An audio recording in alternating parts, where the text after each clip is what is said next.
Welcome into King Whale's album review party, everybody. Thank you again for joining us. Ty, this is our third session.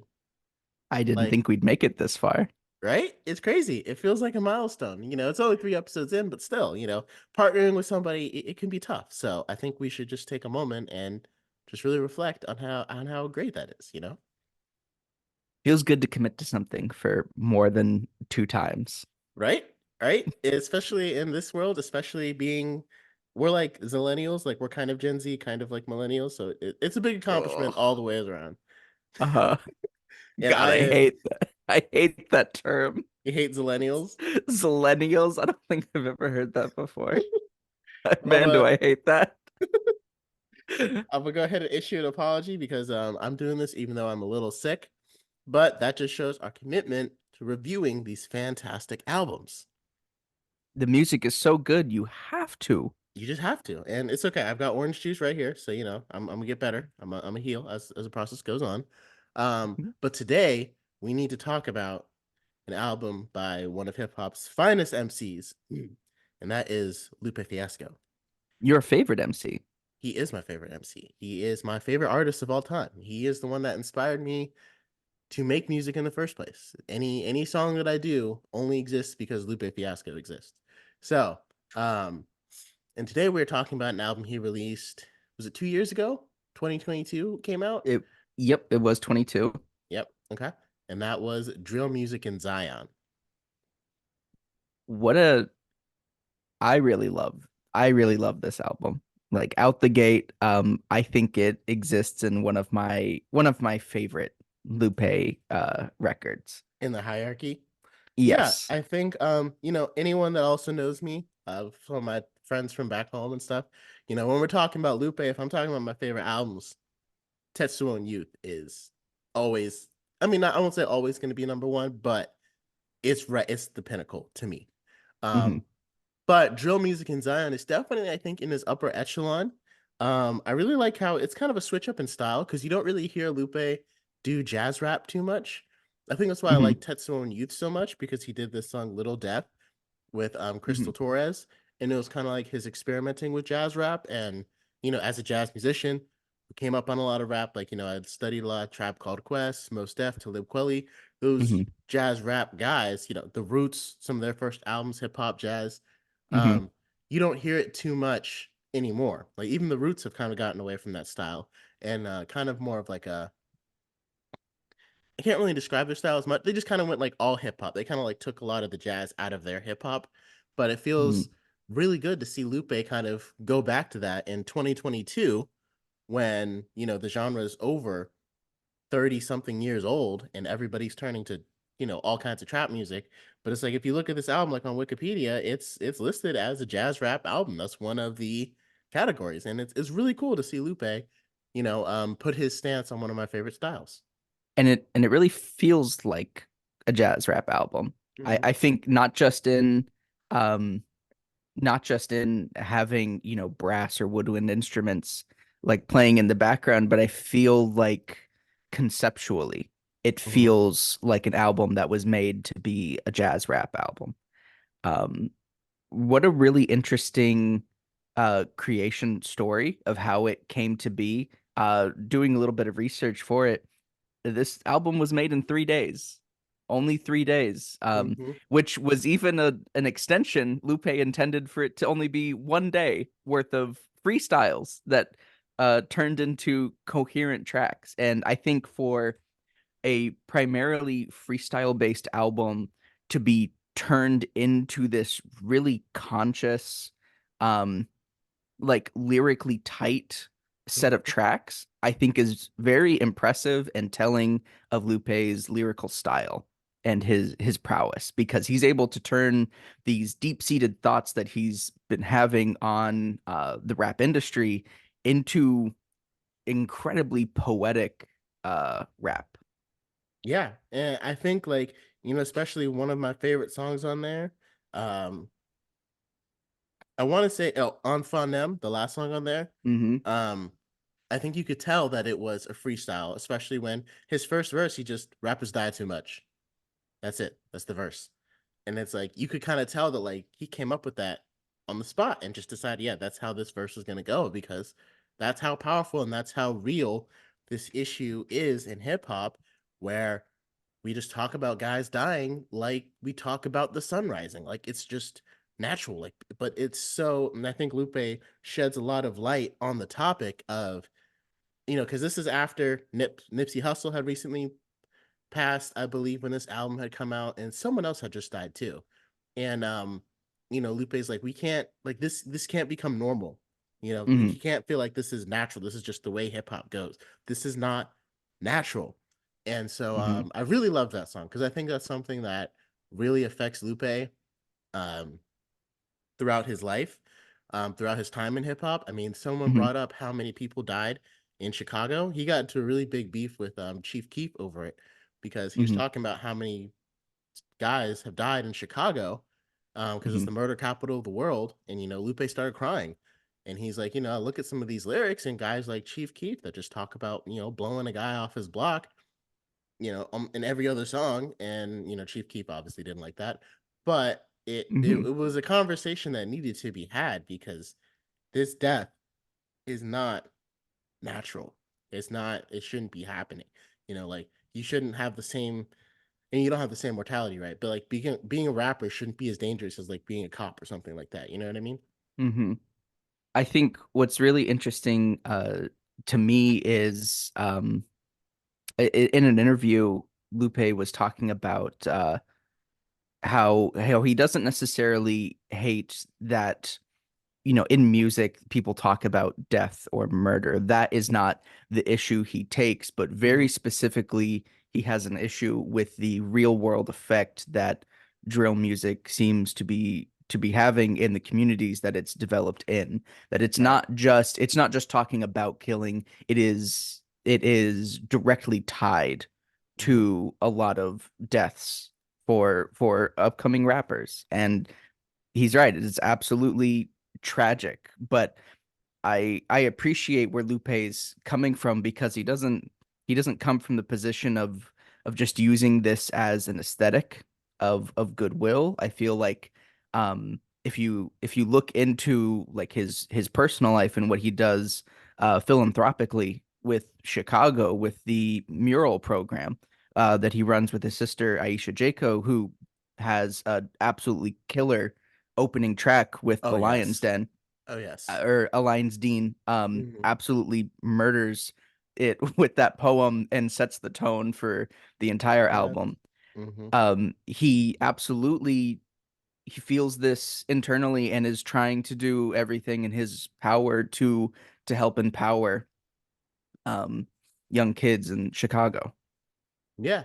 And like I said, on that song, and I think he really illustrates there's a difference between talking about it and glorifying it. You know what I mean? Because, Hmm. he's like, a lot of, like, if you're just talking about it, that's talking about your story and where you come from. But if you're glorifying it, like, oh yeah, this is what makes me cool because I shot somebody, other people that listen to that are gonna want to be like you. And how do they get to your point? They think they gotta go shoot somebody. And so, and I love how Lupe on the album he talks about like sometimes he feels like he's part of the problem Hmm. because it's like this kind of stuff makes money. So we're saying this and it makes money, but is it worth it? He's like, as what did he say? Like, because I'm part of the problem. Sometimes the peace, sometimes the problem. Just Hmm. more lyrical insights from Lupe. Um, but it's Yeah. very deep, and I feel like this album definitely came from a deep place within himself. I think it's probably the most introspective and the most emotional I've ever heard Lupe on a project. I would definitely say that. Yeah, it feels deeper from the heart. And to your point, I think even I believe it was on Phonem, the closer, where he says he has this, it's almost like a little bit of a skit where he's kind of talking to himself, where he says, "No, you can't talk about that. You hang around gangsters and killers. Like you can't be talking about this. That this level of like some of it is just so baked, some like connecting tissue is so baked into like culture that it's you can't root it all out, and he may feel this like it feels like he feels hypocritical at times speaking up about it, but I don't feel like he should. I feel like there is a strong like distinction between what he's talking about, but you can see Hmm. this conflict that he has within himself, Yeah. and it makes for a uh I think it makes for a very vulnerable take, which I just absolutely love to see in a rapper like Lupe.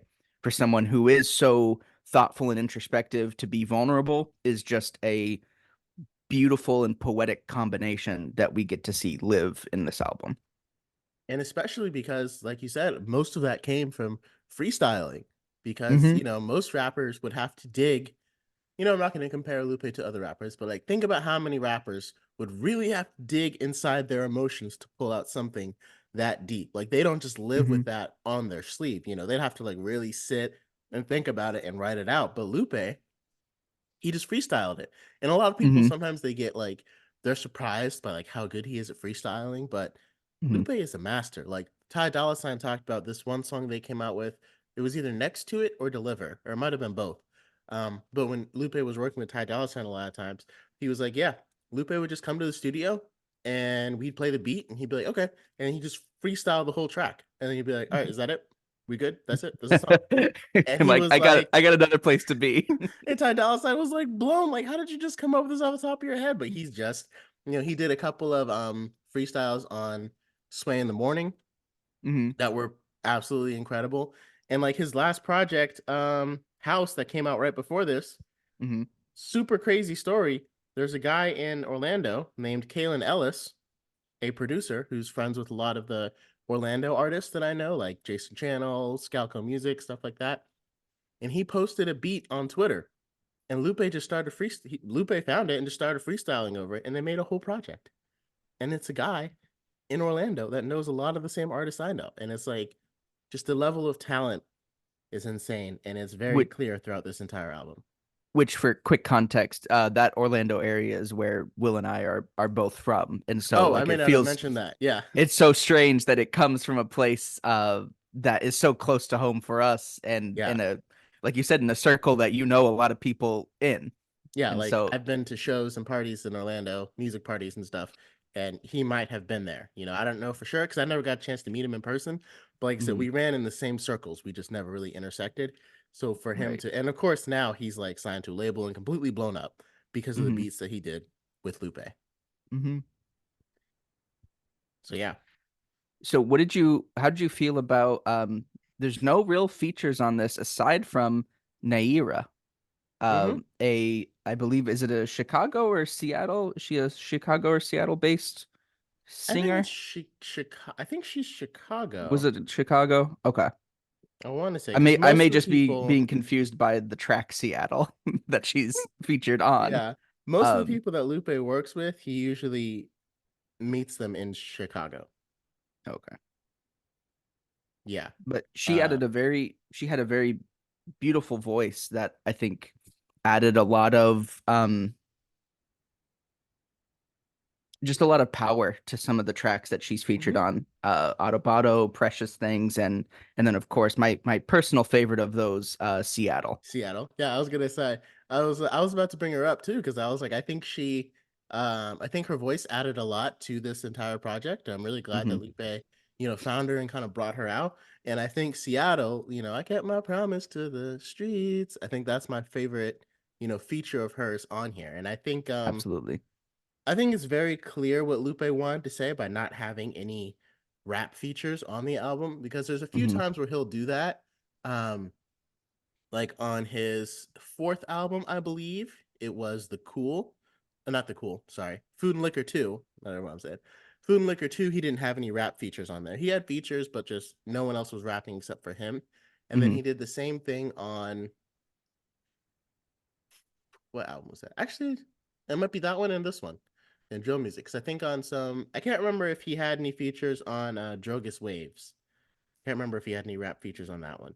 But on Hmm. most of Lupe's albums, like compared to a lot of other rappers, he's kind of like J. Cole in that, where he's usually the only one rapping. Like J. Hmm. Cole, like he's known for not having that many features on his works. And Lupe will have features, but again, most of the time, as far as like rap, most of the time it's just Lupe. And you can tell like whenever he has an album with a very specific message, that's what Mhm. he's doing. You know, Mhm. that's kind of why, because he has a very specific story and message that he's telling in that particular album. Absolutely. We also got to see the third mural track in this album Oh with yes. Miss Mural, Yep. which I've got to say has to easily is my favorite track on this album. Yeah. Um, Okay. I I am obsessed with it. I think his it almost feels a little uh ironic that we're talking about Lupe's album and the whole story of Miss Mural is an artist discussing the art process with a critic, and then the end the artist burning the critic alive on a pile of paintings. um Pretty awesome. I think he really doesn't hide, I think, his feeling of how art criticism like plays into the art that Hmm. is then created. And it I think it is ironic that, we're sitting here talking and for me to be praising it so highly in this very setting that he's talking about, but I think he does it so beautifully, that it's impressive that it's impossible to not talk about. Oh yeah, I wholeheartedly agree. Especially because, like, again, like when you like, where did mural come from? Well, it came from Tetsuo and Youth. And I can't remember actually if, like, one of the reasons why I love Tetsuo and Youth is because Lupe painted that album cover. And I Yes, think and he he did did the the same same here. thing with Joe Music and Zion. Yeah. Yep. And my wife is a painter. So that means even more. So I'll be like, hey, can you paint me like an album cover and stuff? But like, like that's a whole nother side of, like, it's just a whole nother parallel and dynamic to Lupe. Like, what artists do you know painted their album cover? Hmm. Can anyone name me one? Like, that's such a powerful, and then, his, to me, I think a mural from that project. I know we're talking about Joe Music and Zion, but I keep going back to Tetsuo and Youth. But that's where we Hmm. got Miss Mural from. That's Um, and like you talked about how he freestyled this album in just like a day, Mural is mostly freestyles. Like, someone was telling me he only wrote like maybe half of that song, hmm and someone he played the beat and he just started going and he didn't stop. and And he sure didn't stop on that track. and it just became this 9-minute masterpiece that I don't think hip hop will ever see again. Hmm. And so, yeah, and that's why Miss Mural, he just set the guy on fire at the end. Yeah, it's a pretty awesome track. So were there any low points for you on this album? Things that didn't feel quite up to snuff for Lupe? Um, like, I like when I'm in a concert, like when I went to see Lupe, and I'm gonna go see him again very soon, which is pretty exciting too, because I'm gonna go see him in um 16th, I believe, and I'll come back down to Florida, so we'll be in person again. Hmm. Um, so like when I'm in a concert and I hear Autobotto, because he's done it a couple of times the last couple of concerts, like we get all Hmm. hype and stuff. Hmm. But like when I'm listening to it through the album, I'm like, it just feels like kind of like a song that he put on there, so he had something he can hype up at his concerts. So like, if people are feeling it, they'll listen to it and they'll listen to the whole album. It feels Hmm. like it kind of sticks out. I'm not sure if that's like a good thing or a bad thing. I don't know if I call that like a low point. All I can say is that it definitely feels like it sticks out because it is obviously very different from all the other songs on the album. Very different, especially for how early on in the like track listing it plays. I think it sets like a weird tonal thing, but Hmm. I still like it. I like Yeah. Autobotto. I don't have necessarily a problem with it, but yeah, it does kind of feel a little standoutish for better or worse. Yeah, and I think that's just the only thing that, because it stands out, that's the only reason why. And so I kind of like it better that he put it at the beginning. Mhm. Um, because you don't really get like at least you're not like dragged out of the um sorry, I'm looking for, you're not like pulled out of the jazz rap tracks, by Mhm. Autobotto. Like, you've got Aisha Jocko does her intro, then Gotti, and then Autobotto, and then you start going into like the jazz track messages and all this stuff. Feels like the meat of the album is after that track, and so like I think that's the difference between some of his other projects because a lot of them like he'll start with the meat. Like again, one of the first songs Hmm. on Tetsuo and You is Mural. So you're getting the Hmm. meat like right up front. And here it feels Yeah. like it takes a minute to like really get to where he wants to go. Like I feel like past Lupe would have put a song like On Fanam at the very beginning to be Hmm. like, hey, this needs to be heard. And I'm sure a Right. lot of people have heard that track, don't get me wrong, but I think so it's kind of more of like a philosophical than necessarily not liking the track. That's like the only, you know what I mean? It's not really like a low point. It's just kind of like the way he decided to do this feels a little bit more commercial than artistic. But again, it's Hmm. hard to call it like a low point because it's still a good song. It still Right. gets hype. It's still good at concerts and stuff. I think that's just the only way I could describe it. Yeah. No, I think having the Lions Dean and then On Phonem be the two bookends for this album, they Mhm. really feel like it's more structured to set the tone of the album as a whole. More so than putting meat up front, like you Yeah. were saying. It definitely feels tighter thematically in that Mhm. regard of like no, this is what Lupe wants to focus on from the album title to the intro and closing tracks and then everything in between. Yeah, and in a way, Alvaro still fits because again, the project is called Drill Music in Zion, and it's kind Mhm. of like Lupe Fiasco's response to the popular drill music, which is a term that I know someone from Chicago who's in my congregation, and he talked about like, oh yeah, people will talk about like kind of in the hood areas, they talk about like, yeah, I'm gonna go run a drill, and that usually was something that could end up involving and costing the life of another black man. And so like Mhm. that's where drill music comes from. Like it literally comes from Chicago. And so I Mhm. feel like this is kind of Lupe's personal response to it.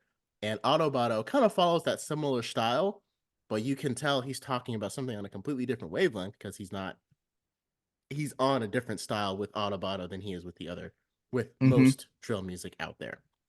Yeah, what did he say in Miss Mural? Professionally accept what ethically I hate. Yep. I think that's Yep. kind of where Another powerful line. Yeah. he may be lying. I think Miss Mural, every line is is to some degree that diatribe that he goes on discussing both the painterly art world and art in general Yeah. is so good. But yeah, Mhm. because I think even I saw and when I was doing research in an interview, he even mentioned that he feels like I could absolutely do a drill rap album if I wanted to, Oh but yeah. I do not want to. Like Yeah. I feel like I've got the skill to do what that genre requires, but I ethically do not want to participate Yeah. in Like this style. he has the skills and it's like and if he wanted to use the same lyrics, I mean they're not that hard to, to copy. I mean, like a lot of drill music, like sometimes it tends to kind of be the same thing over and over again. So like he could easily just go out there and make one. And if he wanted to, he could do it under a pseudonym so people don't expect Lupe. And it would probably blow up because it's popular. But like I said, ethically, he feels like that's not something he wants to do. And Hmm. I think for a lot of people, this album feels like a return to form, even though he kind of returned to form on Drogas. Because the last project Lupe did was after he left his label in 2015 from Tetsuo and Youth, he did Drogas Light, Hmm. which was an album most people I'm pretty sure that's his worst album honestly because like a lot of people didn't like Lasers, but I think Lasers at least he was still himself. With Drogas Hmm. Light, it felt like he was like becoming somebody else. And like there are a couple of good songs on there, but I think Hmm. overall that's definitely his weakest album. And I As think a the whole. reason why, yeah, I think that's what the label wanted Tetsuo and Youth to do.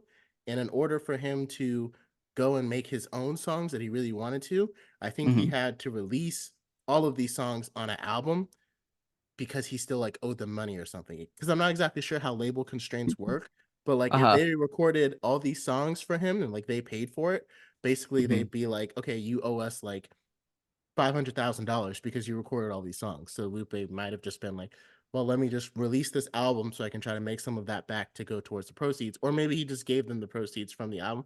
I don't know. That's what I'm trying to tell myself because like that's hasn't been publicly revealed. That's the only reason why I think he could go from like Tetsuo and You. to Droga's Light. But then you had to Droga's to try Wave. to explain the Yeah, difference to in explain what happened quality. there. Yeah, because people are like, "Oh wow, without a label, he's still messy," and I'm like, "Nah, the label was still involved there. There's something he did not They just had make." to be. There's no way Yeah, my man Lupe did that on his own. because then again, when you have when you're signed to a label, like they're footing the bill for a lot of songs that you record, and so if you want to leave and they decide like there's legal stuff that you have to go through. Hmm. Um, so and then Drogus Wave feels like the album that he wanted to make, where like it actually had a story to it. Hmm. And the story was really good. It was pretty cohesive. It's Um, very long. That was very long, very like long. 20, let me, yeah, 24 tracks and almost nearly 2 hours Yeah, of an album. that was a long album. Um, and so drill music in Zion kind of feels like I would say it's probably his best album since Tetsuo and Youth, Hmm. and probably rivals his first two albums that he released. Hmm. Yeah, Yeah. yeah. So that's that will cover it. Drill music in Zion, fantastic album. If you get a chance to listen to it, please check it out. Um, and I guess what are we going to talk about next week? Well, I You feel have any like guess? we've been having a pretty heavy focus on rap, which we both love Everyone does. intensely, but we're different from rap. Yeah, We listen to a lot of different music. this is not just a hip hop podcast. Absolutely. Yeah. So maybe let's pepper in some R&B. Do you Okay. have any recommendations for some R&B, Will? Well, I know my top R&B artist right now, who's currently putting out music, has got to be Gallant. Definitely got to be Gallant. Gallant. Oh my goodness, where do we even begin with Gallant? I mean, I think we both know where we have to begin. We shall begin at the beginning. All right. So it sounds like we'll be doing Ology by Gallant next week. Sounds perfect. I can't wait. That album, man, there's so much to talk to about it. I wish I had appreciated it enough in high school when you first showed it to me, but it's okay. That's in the past. We'll move forward to the It's future and we'll be talking about that next week. it's a great album. I can't hmm wait to as a little sneak peek to how we feel about it. Yeah, if you can Can't listen to it before that, after you're done listening to drill music in Zion, go listen to Ology, and that way you can like be a part of what we're going to be talking about and breaking down. Yes, absolutely. We can't wait. Yeah. All right, guys. Thank you again for joining us on King Whale's album review party. Until next week, when we're talking about Ology, again, go listen to drill music in Zion. Support my favorite rapper and favorite artist of all time, Lupe Fiasco, and we will see you guys next week. And thank you again for joining me, Ty. As always.